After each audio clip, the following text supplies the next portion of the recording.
Hello, listeners. Today we are releasing another episode in our series entitled Minting Unicorns, Blockchain, AI, and Dubai, sponsored by the Dubai Department of Economy and Tourism, or DET.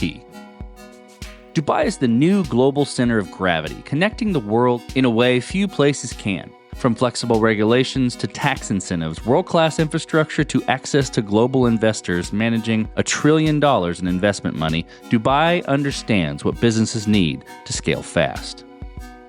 Today we are speaking with Dr. Marwan Al Zarouni, CEO of AI for the Dubai Department of Economy and Tourism.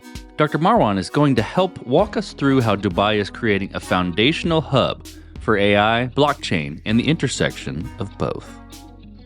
Well, Dr. Marwan, thank you for being on Code Story. Thank you for being on the show today. Thank you for having me, Noah. Before we dive into all things Dubai and DET and AI and all that you're going to tell us today, tell me and my audience a little bit more about you. My name is Dr. Marwan Al Zarouni. I'm the CEO of AI for Dubai Economy and Tourism Department, in charge of creating AI opportunities for Dubai startups, as well as creating an ecosystem that is welcoming to this technology, as well as partnering with like-minded companies, like-minded talent as well within Dubai and from abroad to make Dubai a global hub for AI. I'm going to ask another way. Tell me what you do for fun. And maybe it's AI and blockchain. That's cool.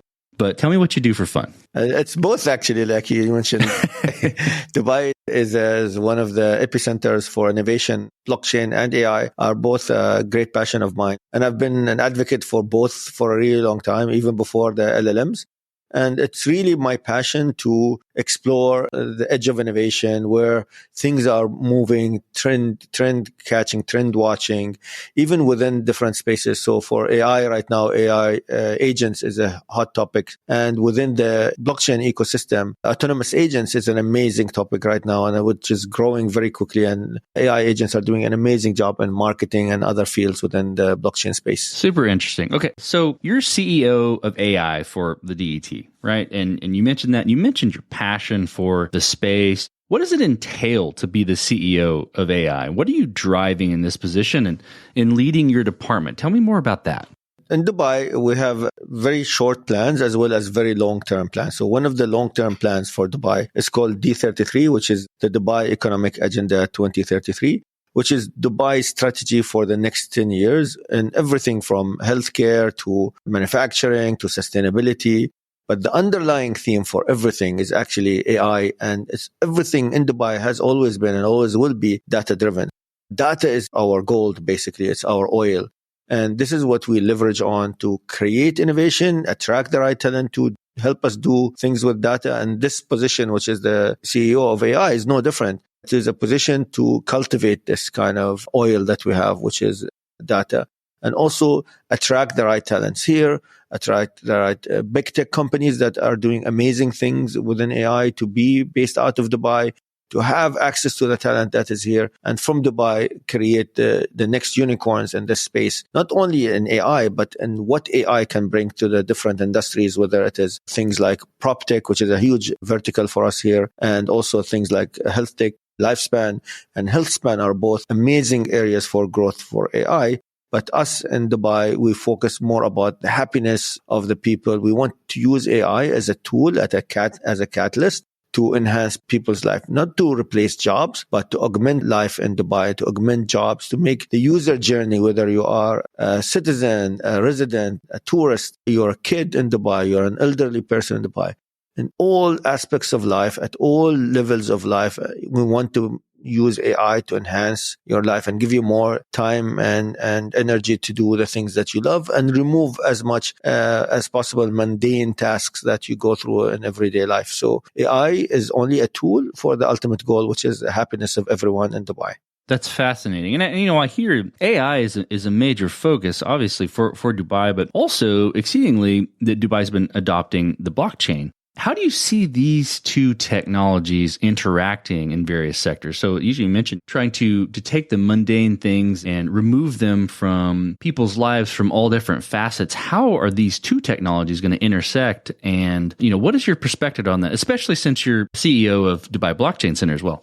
There's a lot to unpack in this space. I think they both contribute to each other, and they are all a force multiplier in each other's worlds. So the nice thing about blockchain is a single source of truth for any kind of data, and it's digital. The ledger technology, or DLT, distributed ledger technology, number one, provides anybody with access through their digital signature to be able to document anything and sign it. So we know the authenticity of that information, that it was from that source, and you cannot unclaim once you sign something that you haven't signed it. So no repeatability, no any other issues with denying that you signed something. There's no double spending when it comes to spending something digitally. For example, removing ownership from one person to another. You cannot resell that to somebody else. All of that provides a really good base for things that are built on top. For example, if you want to take all the information from a certain book, you can write the book digitally. You can sign it as an author with your public key, and nobody in the world can edit it, can add to it except you, because you have the private key. But everybody in the world can verify that you actually wrote it, number one. And if you create that book and ingest it within an AI engine, that whole IP that was related to that book, you can prove that you own it. So having blockchain technology with AI is extremely powerful to prove IP and ownership, and also to enable you to change it after the fact, because you still have the private key to author that. And you can also establish precedence. So you can say that I wrote this book before somebody else wrote it, because you have the timestamp built in within the blockchain.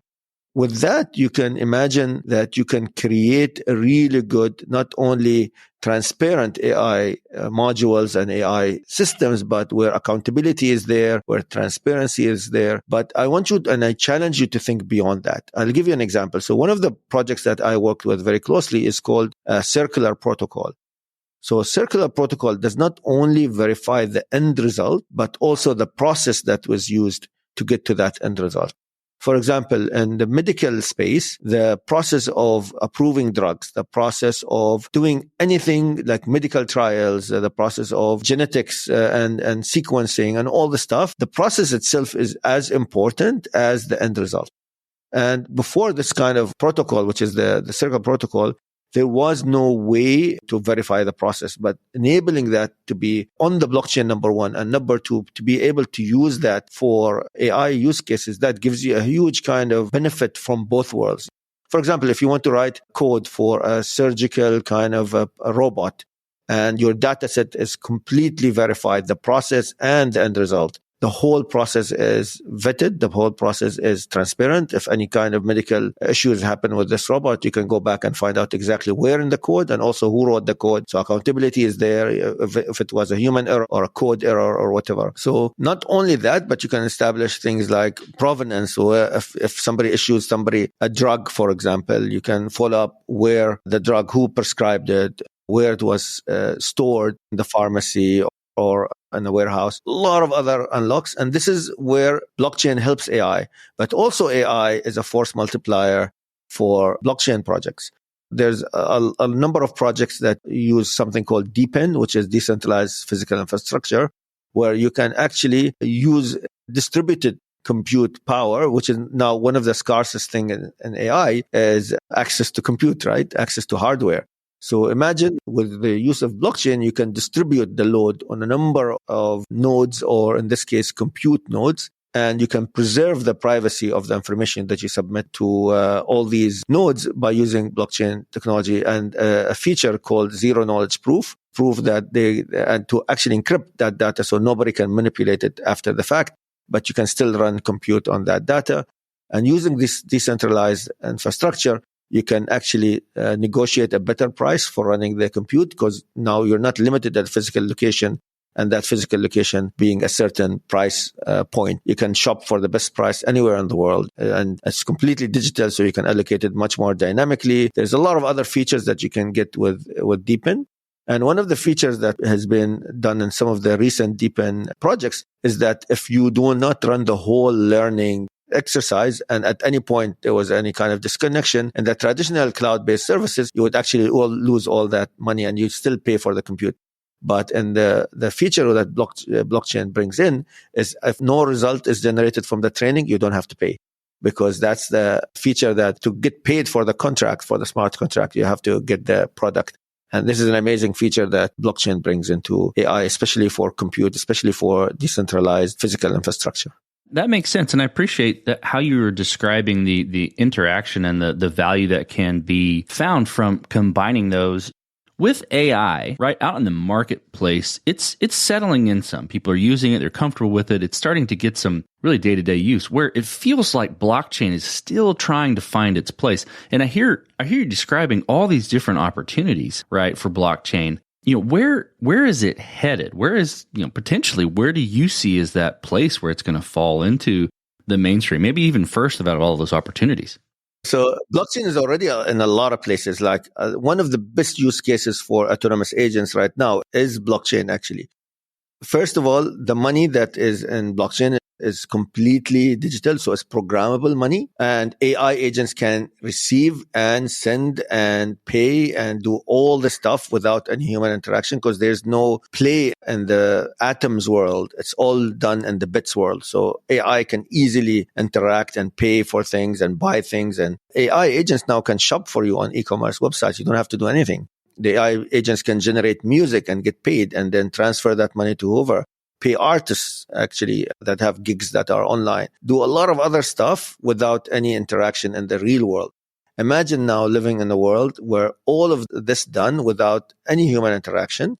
Imagine being able to ask your agent to shop for you and deliver it to the house. Imagine your agent being able to do your tasks, or for example, creative tasks like create birthday invites and do all the stuff without you leaving your couch, including ordering balloons, including ordering and printing all the invites cards and sending them to people and doing all the stuff.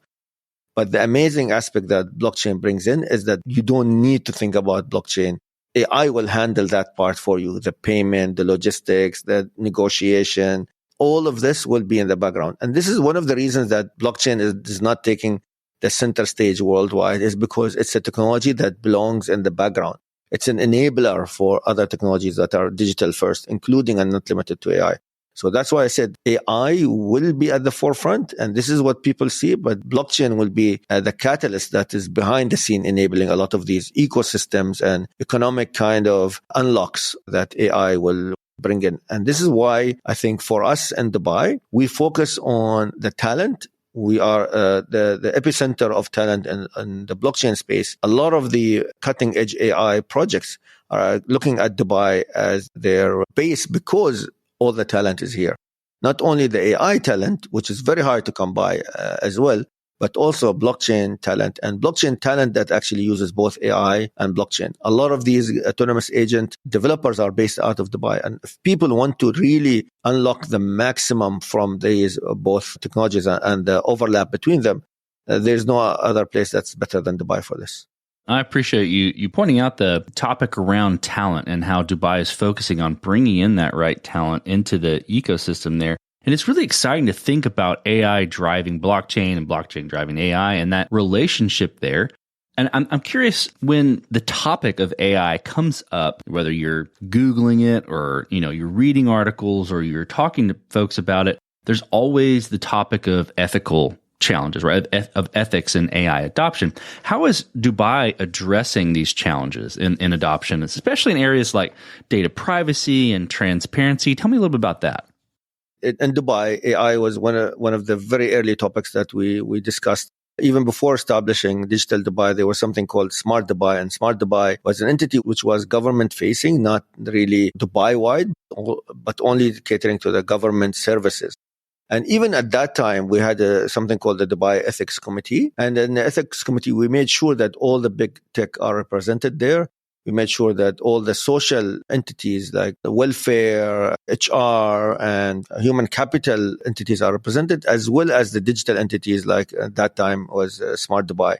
So having this kind of triple helix kind of presence in this ethics committee helped us really find the basis for a good kind of AI ethics infrastructure and be able to build the tool set that is very digitally aware and industry aware, very ethics oriented, as well as human resources focused, as well as really caters to the needs of the industry, the needs of the end user, by ensuring that the AI, number one, is very transparent, number two, is not biased, and number three, is actually built with the consciousness that you are actually having a self-assessment tool that helps you not bridge any kind of areas that will get you into a doubt zone or the zone where you would be treading this unknown territory where AI ethics could be questionable. So, for example, any kind of AI within this AI committee has to be transparent. So what training sets you use, what data sets, things like that. And like I mentioned before, blockchain plays a huge role in that, but also things like making sure that the private data is not shared. Data of citizens and visitors are private. And also there's something like synthetic data that is used just to make sure that nobody can infer information about the population or other things that you do not want to disclose through these AI systems. And again, at the same time, provide the benefit from these AI tools and AI projects. So that being said, this was very early, but even when LLMs came out, we in Dubai and the whole UAE as well came up with the AI blueprint, which is actually our perception of how AI should be governed. And we shared that with the whole world. And also not only the governance, but also where we are doubling down, which areas in AI that we are doubling down. And also what is our perspective or where AI should be taking us as humans. And for us in Dubai as a government, and as also as a society. My next question, I think you've kind of touched on it in a few different areas, but I'm going to ask it kind of in a general way. AI is rapidly evolving, and it's doing so in a global way. But how do you see Dubai positioning itself as a leader in the AI space, right? We talked about AI, blockchain, the relationship there, the talent you're bringing in. What's your outlook for the city's AI ecosystem in the next 5 to 10 years? And how are you working towards that today? There's no one thing. So AI is underlying everything we do in Dubai. So it's an underlying theme on everything. But like I said, Dubai D33, there are certain themes within there. And one of them is healthcare, lifespan and health span.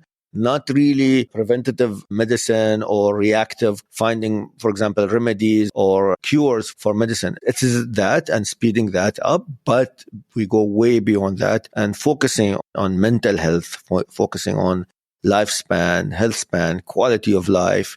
It's pointless if you live a very long life, but you are miserable going to your daily grind every day and all this stuff. So mental health and literal happiness of the person. And I think this is a very broad kind of idea, but really removing all the frictions that are there, using AI as a tool to remove friction from everyday life. AI is a tool that can be used for education. So imagine you're a student and you have this really boring curriculum. AI can come in and do tailored education for you for the things that you like and the topics that you like and the things that you want to learn more. So you're more inquisitive about those things, and the AI can, double down and really build on your capabilities that it understands you. And also you have the total freedom to change, and maybe your hobbies change. Maybe today you discover something and really piques your interest. AI will really prepare things for you where you can go and go down that rabbit hole or have a deep dive into any topic that you want to.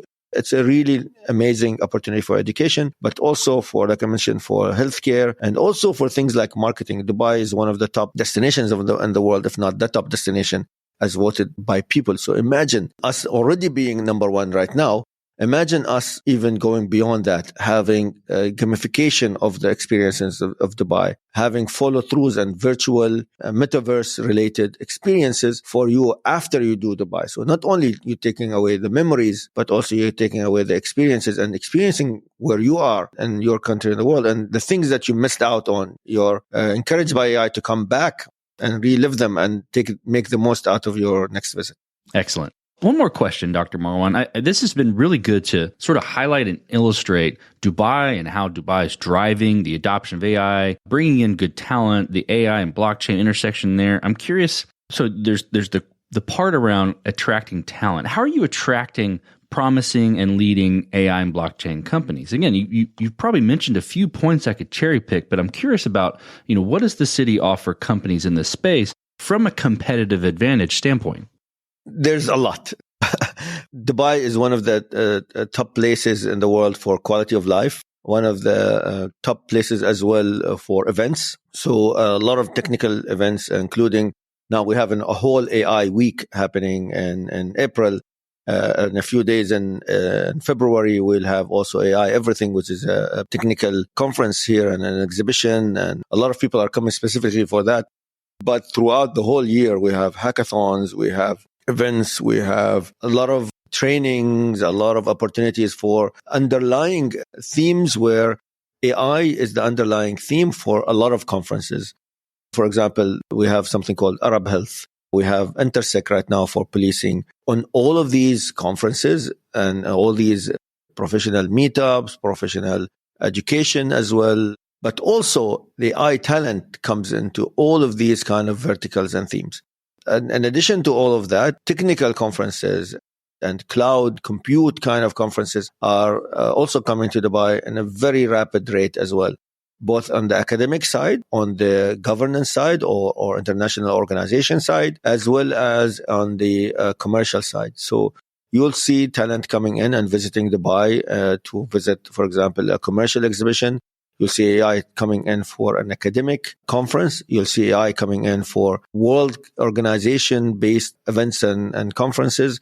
We have World Government Summit, for example, in February, and that's a huge magnet to bring in talent that is a thought leader in AI. So a lot of these very high-level kind of talks and roundtables will happen in the World Government Summit on AI and will also attract the thought leaders and where is the next innovation in AI. So imagine a conference where you have all the government thought leaders, all the governance and international organizations, and all the AI technical talent being all in the same space and having the same conversation and having this collision space between all the three AI change makers. And having that in one place in 3 days and having workshops beforehand as well is a very powerful idea. And it's a very good opportunity for people to rub shoulders with these guys and pick their brains, and as well as have them in the same space to create really good magic. And this is unheard of anything anywhere in the world. And Dubai does a really good job through diplomacy, through attracting the people to come here, through providing a safe environment, providing the platforms as well for these guys, not only to meet, but also to collaborate and take these initiatives much further than themselves. Dubai has always been a meeting point for thoughts and for cultures. And through this kind of meetings, create magic that goes beyond Dubai on the technical side, on the governance side, and as well on creating and fostering talent and really pushing the envelope in all kinds of verticals, whether it's medical, whether it's education, whether it is marketing, and whether it is real estate. Real estate and what we call prop tech is a huge innovation area. And what is holding it back are laws around transfer of ownership, laws around a lot of other red tape that happens between a lot of countries. Without having everybody agree on a kind of standard, like real world asset standards, a tokenization of real estate, using AI for optimizing people picking the right property to invest in and things like that. Without all of this agreement about how to proceed in these kind of a very big unlock for not only for Dubai, but for the whole world, you cannot move forward. And in Dubai and D33, PropTech is one of our main themes, and real world assets is one of those ideas that we're doubling down on. Excellent. Well, Dr. Marwan, thank you for being on the show today. It's clear that Dubai is a driving force for companies to position themselves in the ecosystem, build the next big thing in AI, blockchain, and or both, and access the things that they need to be successful, including talent, and build things to change the world and how we live in it. So, Dr. Marwan, thank you for being on the show today. Thank you, Noah, for having me. And it's been a pleasure, and looking forward to listening to the podcast and also listening to other episodes that you have. All the best. This conversation got me excited, thinking about the intersection of AI and blockchain, alongside all the possibilities there. But even more, I find it insightful that Dubai is creating a foundational hub for these technologies, attracting unicorns to its startup-friendly ecosystem. As a reminder, you can check out the resources mentioned during the show by visiting the show notes. There are links to the Dubai Blockchain Center, AI Campus, D33 Economic Agenda, and much more. And thanks again for listening.